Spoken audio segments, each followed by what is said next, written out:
Welcome to the Madness Explained YouTube channel, where we explore the dark corners of true crime, cults, and history. I'm Claire, and with me is Owen. Today we're diving into the tragic death of Gianni Versace, a shocking collision of glamour and violence. Let's break it down. South Beach, Florida, in the 1990s was a place of indulgence, and no one embodied its allure like Gianni Versace. He was a fashion icon, the creative genius behind a billion-dollar empire. But on the morning of July 15, 1997, his life was cut short when he was shot on the steps of his mansion by Andrew Cunanan, a fugitive already wanted for 4 murders. It's horrifying. Versace was such a force of creativity and culture. How does someone like Cunanan even cross paths with him? Cunanan was a deeply troubled man. Despite being highly intelligent, his life spiraled as he sought to maintain an image of wealth and power through manipulation and lies. By the time he reached Miami in May 1997, he was living on the run, frequenting gay nightclubs and seedy motels, evading capture despite being on the FBI's 10 most wanted list. It's alarming how long he managed to stay hidden, especially after committing so many violent crimes.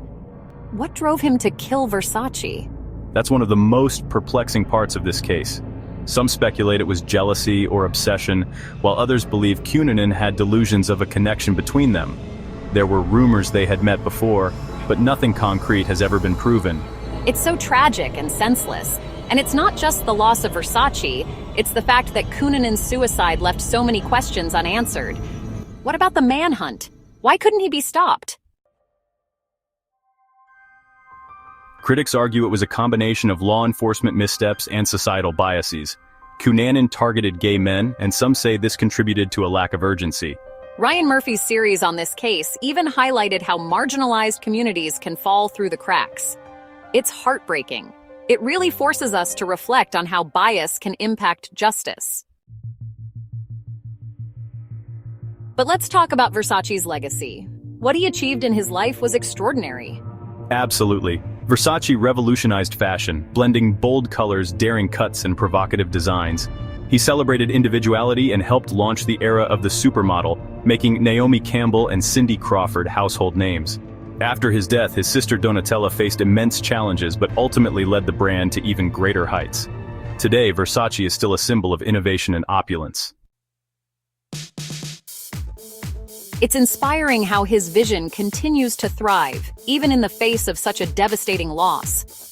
But his death is a reminder of how fragile life is, even for the most powerful and influential people. It really is. Gianni Versace's murder was a chilling collision of glamour and violence that stunned the world. And even today, it leaves us grappling with unanswered questions. Thanks for joining us on the Madness Explained YouTube channel. We hope you found this discussion thought-provoking. Don't forget to like, subscribe, and share your thoughts in the comments. Until next time, take care and stay informed.